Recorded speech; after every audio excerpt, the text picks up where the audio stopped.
Measuring thumb MP flexion.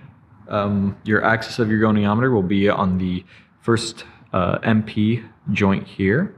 Your movement arm will be on the proximal phalanx, and your stationary arm will run along the shaft of the first metacarpal.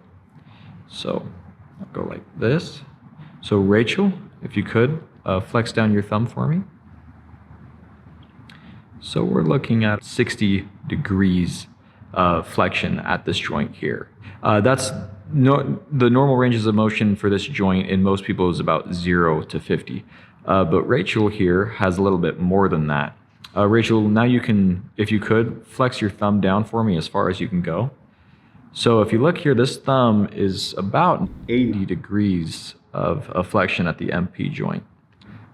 So that's a little bit more irregular, but it's just kind of neat to see that not all joints are similar.